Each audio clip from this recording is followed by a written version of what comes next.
Welcome to the Newtown Big Dreams podcast, an interview-style talk show that's your gateway to the fabulous and fascinating people who relocated to start a new life. Whether you're new to our podcast or your city, our fellow neighbors from across Canada, North America, and the entire English-speaking world share their stories of reaching new horizons and big dreams. So sit back and relax as we navigate in-depth and intimate conversations with entrepreneurs, thought leaders, executives, creatives, and anyone who can share their story about their Newtown big dreams. And now, here's your host, Luke J. Menkes. So Annie, thank you so much for coming down here on a Sunday.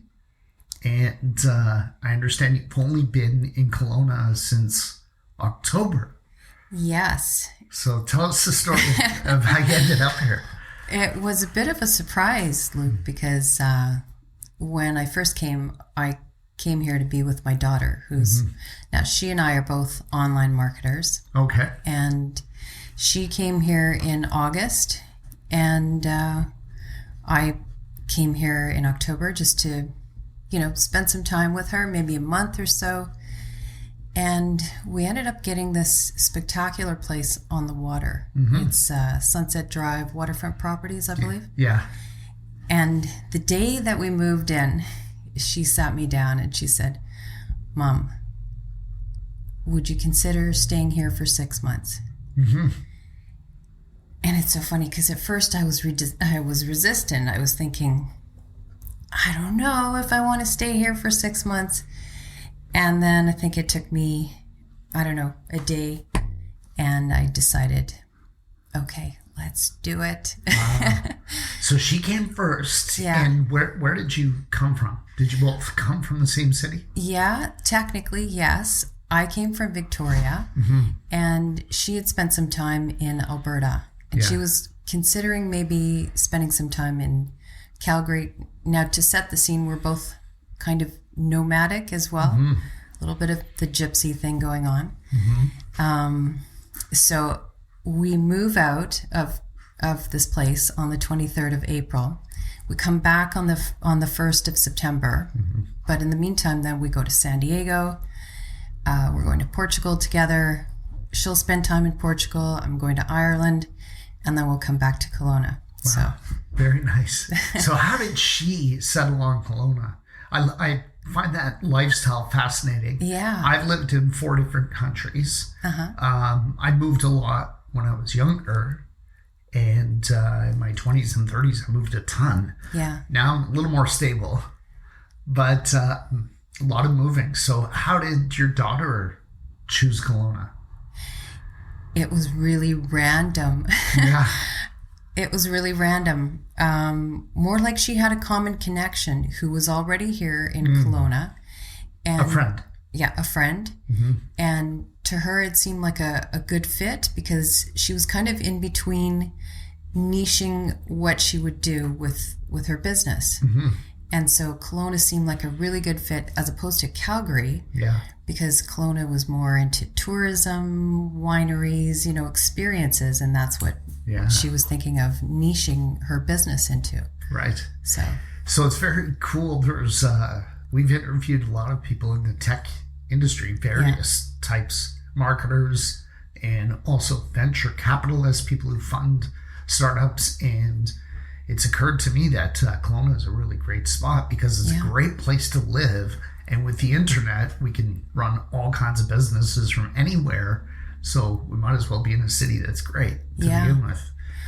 Yeah, I agree 100%. And what I've found is I've met really incredible people that I don't think I would have expected to meet here. I guess you have like a preconceived mindset. Right. Oh, Kelowna is smaller than Victoria. So therefore, Right. Yeah, I certainly have that belief when I got here 7 years ago. But it's really great. The people are great. Most of us are from somewhere else. Yeah. Yeah. And then also a little bit of background was every single summer I would come here with my family as a child to vacation here. So you were familiar with it. It wasn't completely brand new. Yeah, no, right? It wasn't completely brand new. Yeah. Yeah. And it certainly changed a lot. Yes, it really has. I mean, even that Sunset Strip, I think those buildings are like 1990s, most of the older ones. And then, of course, there's some new ones. Yeah. Some brand new ones. And, Yeah. Yeah. But what we love about it is we just fall out of the place. Right. And everything's right there. everything we want is right there. Do you have some favorite restaurants down there? Yes. We really love, I can't remember the name, I should say. It's a little Thai place near the Prestige Hotel. Okay. Do you know it? Right across from the park. I do. I do know it. Yeah. I forgot the name. I think I know the one you're talking about. Yeah, the food is exceptional. Yes. Yeah. Basically, when I go out to eat, I like to be reminded of places that I've traveled to. Okay. So Thailand is one of them. I haven't been to India, but I always frequent that Indian place on, I believe it's Ellis. Yes. There's Dewat on Ellis. Yeah, that place is exceptional as well. I think it's a family, and they own several Indian restaurants. There's three that I know of that I believe is the same family, because I used to do food deliveries, and I would pick up from each of those three, and I would see the same people, right? And they'd be, I'm working at this one tonight. Yeah. So, yeah. They have my favorite butter chicken in the entire town. It's so good. So good. Very cool. So do you, you and your daughter both into online marketing, have you always done that? Has she always done that? Was it her who introduced you to that? Tell us a little bit about the background with that. Well, to set up the scene, I was starting a travel company. That was back in 2012. And I really didn't have a clue about how to go about it. I was a home-based travel agent at the time. And she then joined forces with me. Same with my son. They all kind of jumped on board. And we started this thing that we called Transform Travel. And our aim then was to take people, women in particular, on really life-changing travel experiences. And at the same time, I was writing a book about the life-changing power of travel. And I was, and how that book came about, I should say, was because I had gone on this like amazing trip for 6 months. First to Italy for 3 months. I worked in a winery, learned Italian, did salsa dancing, just met incredible people. And then I went to Ireland for another 3 months, and I worked for the Tourism Board of Ireland, worked in castles, at the Dublin Horse Show. I toured 12 of the 32 counties. Wow. Again, it was just the most incredible experience. And while I was there, I just thought, this magic is never going to end. And then I got back home. Right. What made you decide to come back home? Well, first of all, the bank account was I see. So you were working, but it was spending faster than you were earning. Yes and no. I mean, I went there with the purpose of, I had this dream. It was quite foggy at the time, but I had this dream of starting a tour, like a travel company. So the idea was to go back to Canada, launch it, and then, go back to those two places, but take people on really out of the box, transforming experiences. So going back to, life tanking when I got back to Victoria, there were things that I did that created this massive post-vacation blues. And that's what propelled me into this case of the blues was so intense that I decided to mine that 6 months experience and try to find some gold nuggets or try to find some pattern. What did I do before? What was I doing then? And what was I doing just before I got home that kind of undid the whole magic so that my life just went to hell in a handbasket, basically, after that experience. So what I came to realize is that we all make the same mistakes, or we all do these things just before we travel, and just before we go home, we completely undo it. Really? Yeah. So tell us a little bit about that. Okay, and this is something that I teach within a program that I have. So what I call this is the adventure principle. And in the adventure principle, there's 5 components of a life-changing journey. And those 5 components are: you have to have the right documents. You have to have a passport, right? I was going to ask you about that. Was it hard to get work permission in those countries? No, actually, because I went with a US-based company called World Endeavors. Okay. And they set up the entire experience for me. Like, they set up the bare bones of it.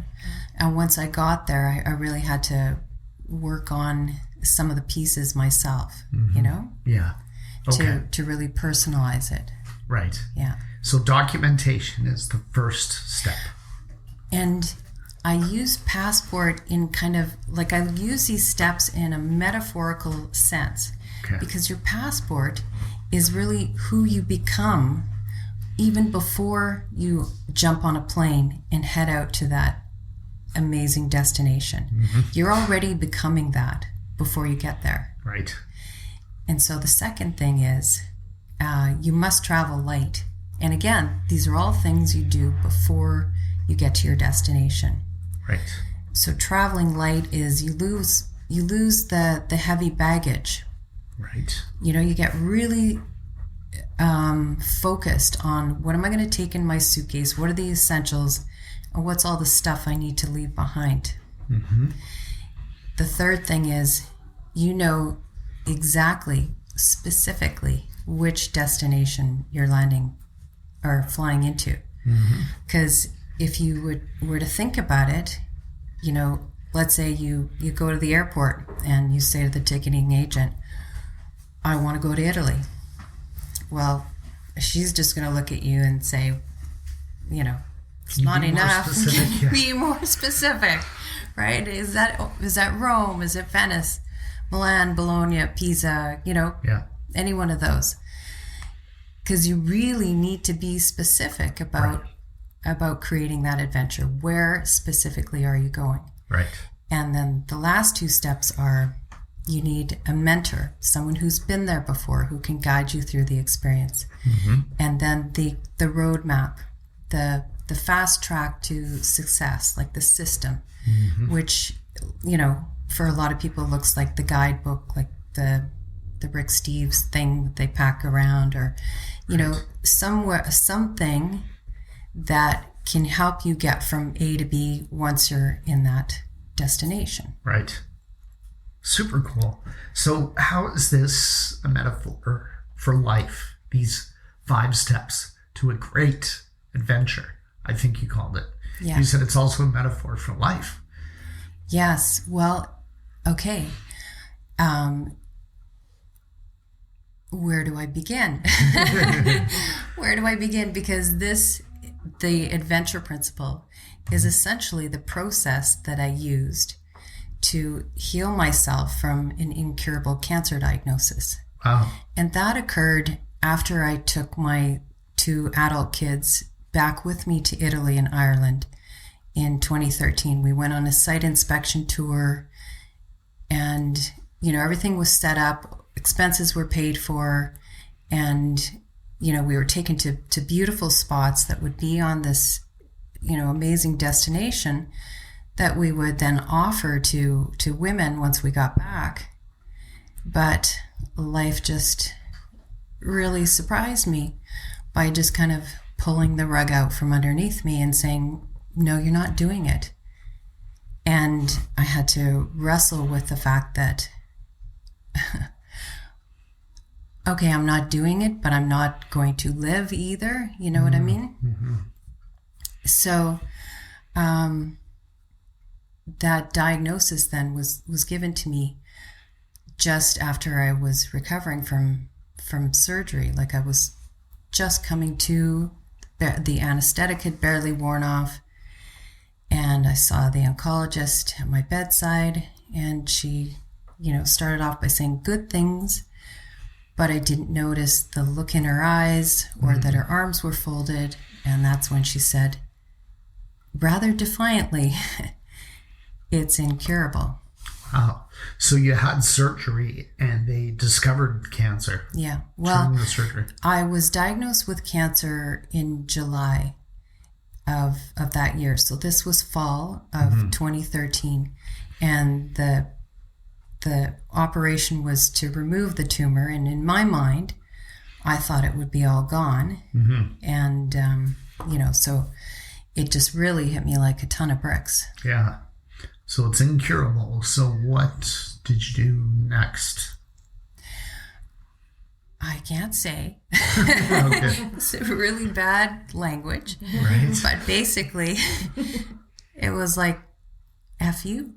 I'm not going directly to die. To the doctor. No, not to the doctor. Just in the air, like just. In my mind, it was like, this is unacceptable. I'm not going to die.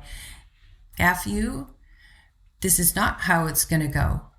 You don't get to tell me how my life is going to end or when it's going to end. Right. And you just wait and see. I'm going to blow you away. Right. To the cancer. No, to the doctor. Oh, to the doctor. Yeah. Wow. Yeah. Prove that I'm going to prove that you're wrong and I'm right. Now, just to be clear, this conversation's happening in your head. In my head, yes. You didn't blast out at the doctor. No. While she was standing there. No. Right. No. What I did say to her when she said those words is I said, can you please repeat that? Yeah. Because I didn't think she had the guts to say those words to me again. Yeah. And she did. She did. She said, yes. That's going to be the toughest part of a doctor's job, is delivering news like that. Yeah. So you beat it. I did. And how?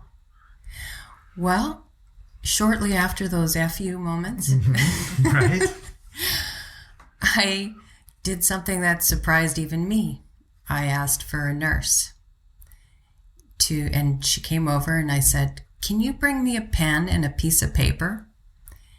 And moments later, she brought the pen and the piece of paper, and that's when I started to write. I started to write my adventure list of all the things I was going to do and going to achieve and going to experience after I cleared an incurable cancer diagnosis. So you call it an adventure list, not a bucket list. Yeah. Is there a reason? Well, it goes back to the adventure principle. And essentially a bucket list and the adventure list, I guess, are very similar. But to me, adventures really resonated with me because more than anything in that moment, I just wanted to hop on a plane and go back to Italy, go back to Ireland. Yeah. But I was squeezed in such a tight little box. You know, here I am on a hospital bed, no energy, no ability to move beyond the bathroom, My bank account was like in a precarious position. I had bought a condo and didn't have a job, didn't have insurance, was an entrepreneur, had no guarantee of an income. And I don't know how I'm going to accomplish these things on this adventure list, but, I'm going to do it. Explain some of the other background pieces, So to recap, there's this wonderful dream and I'm about to, realize it, get this diagnosis, but to set the scenes of most of my life was trying to outrun an old story about myself. Okay. And that was a story of shame and abuse. And that took place early on in my long-term marriage, which, by that point I was no longer in that marriage. Mm-hmm. But that story, just in a short synopsis was, we, in the very early stages of our marriage, we ended up going to this commune and spent some time in a religious commune. So it's a story of extreme poverty and abuse. Wow. And both of us tried to cover it up and just carry on as though nothing had ever happened. Carried on like we're two normal people. Mm-hmm. But you can't do that. Life is going to cause you to face your old stuff. Mm-hmm. And the more you try to step out of your comfort zone and do big things, the more it's going to say, wait a second, you've got something here you need to address. Right. So, can you remind me of your question again? Yeah. So we were talking about you had this determination that you were going to beat the cancer, and you did beat it. So I was asking about how did you beat it? You said, well, the first thing was you said, I'm determined. You got a pad and you wrote out your adventure list. That was the first thing. Yeah. The next thing was I had to figure out some way to deal with my old fears that were attached to an old story. Right. Some way to effectively manage those old fears. Mm-hmm. Because what was the fear? The fear then was stepping into the treatment. Because I don't know if you can appreciate it, but there's a lot of fear around the treatment, chemo, radiation, and just all the negative side effects of that.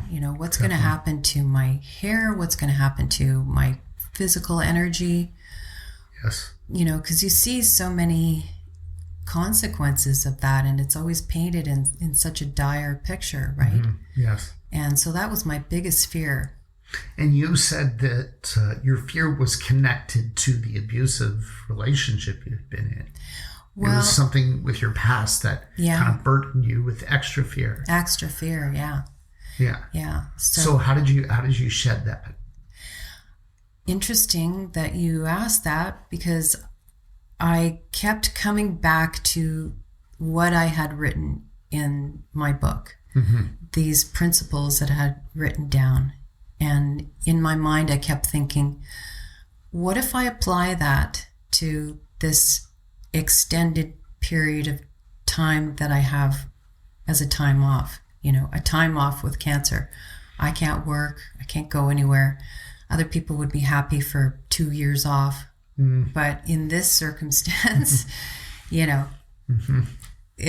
not embraced with happiness. So how can I kind of essentially embrace this as an opportunity as opposed to like a really disadvantaged situation? So I decided to start treating it like that kind of adventure.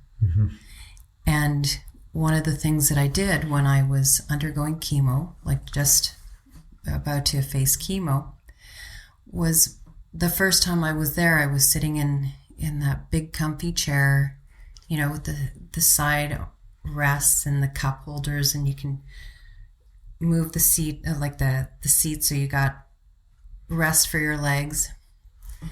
I was sitting there and thinking, this could be a first class seat on an airplane. Right.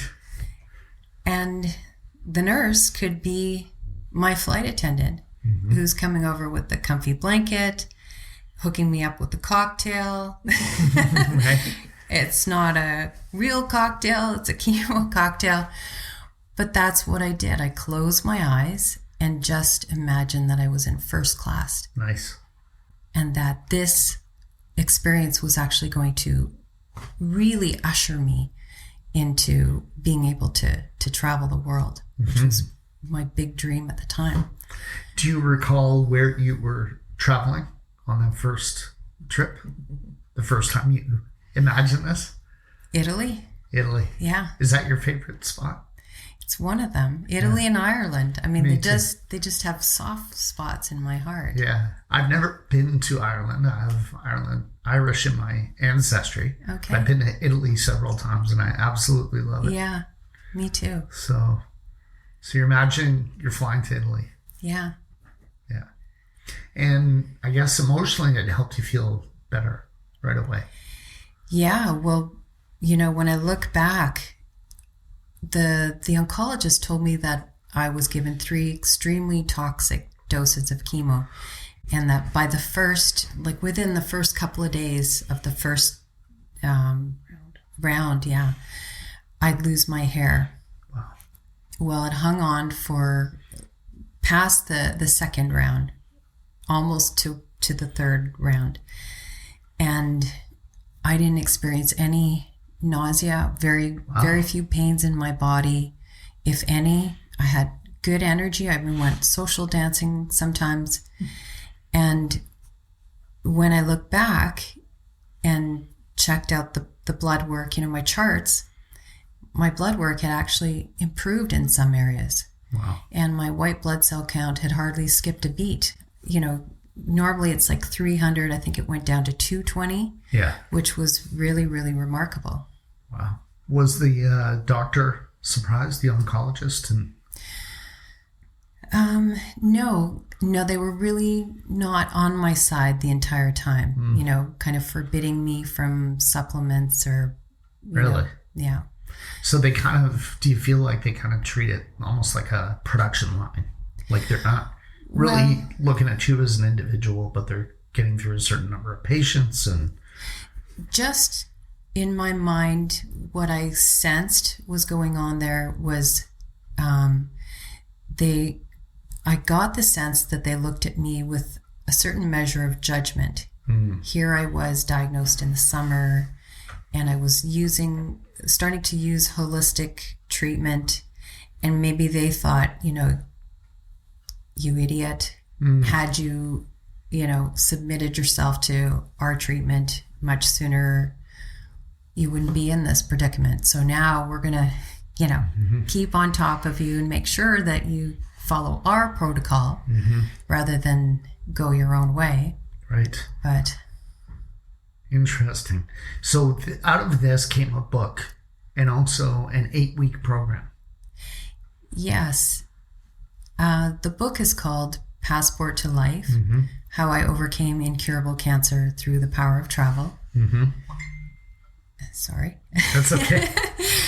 And the program, the larger scope of the program is called Heal Your Life After Cancer.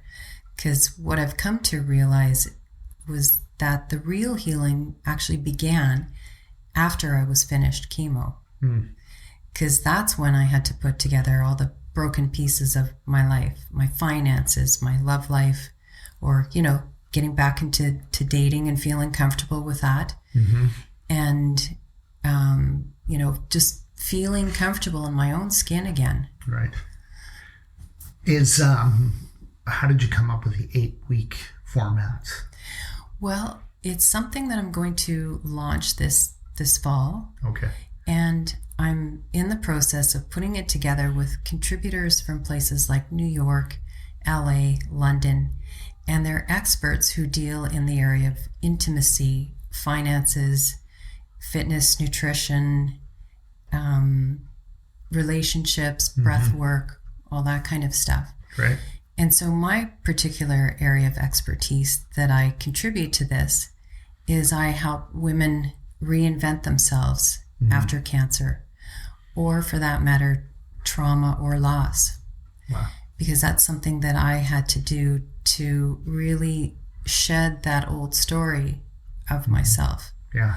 Was to completely reinvent myself, which sounds like it, at first when you hear those words, you think, oh, that's not authentic, But it's really rewriting your story about yourself, but you're really connecting with those lost parts and reclaiming them again in a brand new way. Yeah. The book sounds really interesting. So what are some of the other chapters in the book that we could talk about? So there's a lot about travel in there. There is a lot about travel. I mean, there's some really funny stories in there. So personal stories. Personal stories for sure. Nice. Just how a first travel experience was the thing that made me fall in love with that kind of travel in the first place. Mm-hmm. And that was when my former husband asked me to accompany him on a studies abroad trip in Florence, Italy for 6 months. 6 weeks, I should say. And the only way I would go with him is if we shared a small accommodation in Florence, Italy with another couple. And this other couple, once we got there, that's when I really noticed that they were like just night and day different from us. Huh. And Positive or negative? well, at first you experience it as total negative, right? Right. By the end of the trip, it was just so life-changing. Wow. So So life-changing. what did you learn from observing this other couple? Well, I don't know if you've ever watched shows like Trading Spouses or Wife Swap. It was really like that, except all the spouses are together in one small space for 6 weeks. Right. So you see how that husband's relationship with his wife is, Yeah. and how it's completely different from Yeah, yours. totally. And what you accept, they don't. Yeah. What would you say was the most surprising thing from that experience? The most surprising thing was that prior to that experience, I really thought I was happy. Wow. I really thought I had an amazing marriage. And, there were good moments for sure. But there were also aspects of it that really needed to be addressed. Right. And you can see the way this couple treated each other, and you were like, wow, this is something that... Yeah, their ways started to rub off on me. And by the time I got home from that trip, I just really stepped into a different version of myself. Maybe not 100% authentic, because that's the rebel you, I was one way prior to that trip. By the end of that trip, I'm like a whole different version of me. Right. Yeah. Amazing. Is that story in the book? Yes. Oh, great. Yes. Well, I'm excited to read it. How do we find the book? Right now it's on Amazon. Okay. So is it in Kindle or paperback or both? It's in Kindle, audiobook, paperback, hardcover. Audiobook. So tell me a little bit about the audiobook. Did you do the vocals or did you hire someone? I hired somebody. And is it expensive? No, it's not too bad. Okay. The last time I checked, I think it's $32. $32 for the entire book? That seems really low. I mean, wouldn't it take a few hours to read it and studio time and everything else? Yeah. Wow. Yeah, and again, this goes back to what I was saying about the old story, was because I published that book in August of 2017. Within 2 weeks, from the first day, it went to bestseller on Amazon, which has its own little slice of merits, Yeah. It's not like New York Times or anything, but it's still an accomplishment. Right. And it stayed there for 2 weeks. Nice. And then I couldn't market it because I had to shift more of that old story. Interesting. Do you have plans for a second book? Not quite yet. Not yet. So more travel? More travel, yeah. Yeah. Wonderful. What was your favorite wine varietal in Italy?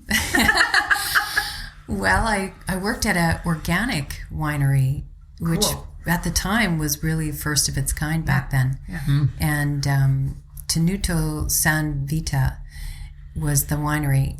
And Which region is this? it's in Tuscany. Tuscany. Yeah. Near Now, some of these names are really hard I to know. I'm learning them. express, because I would go to the station, because I had to take a train to get to the winery whenever I worked there, and I'd have to say the name to the ticketing agent, and I would just be completely stumbling over myself, and she'd go, "Scusi?" Get really irritated with me because I couldn't say this. The name of the winery. Yes, I couldn't say it. So Tuscany. Wonderful. Did you have any more No, questions? that was my only question. That's great. That's I have a awesome. thing for wine. And was there anything else you wanted to cover? Because I asked all the questions that I had, and I'll edit this redundant little section. No problem. Well, I'll be speaking next week. Should I? Yeah. Should I share Sure. that? Yeah, Okay. sure. So tell us where you're speaking. I'll be speaking at the Women's Fair next week, Excellent. and just really explaining more about why it's so important to reinvent yourself and to shed that old story. Because essentially, if you don't, you literally wear it like a pair of old clothes, and it begins to affect every single area of your life. So Very true. how I do that is in a fun way, just from the outside in, starting with your clothing. And the beauty of being in Kelowna is there's all these fantastic consignment places. Yeah. So true. And so what I do is teach women how to put together something like the whole thing, the coat, the shoes, everything, for $50 or Right. maybe a little bit more. And that's the fun part, is just really becoming playful with who am I becoming? After you lose so much, people get stuck on the question, who am I now? And they lose their identity. But the exciting part is, who can you become out of this? Yeah. Very cool.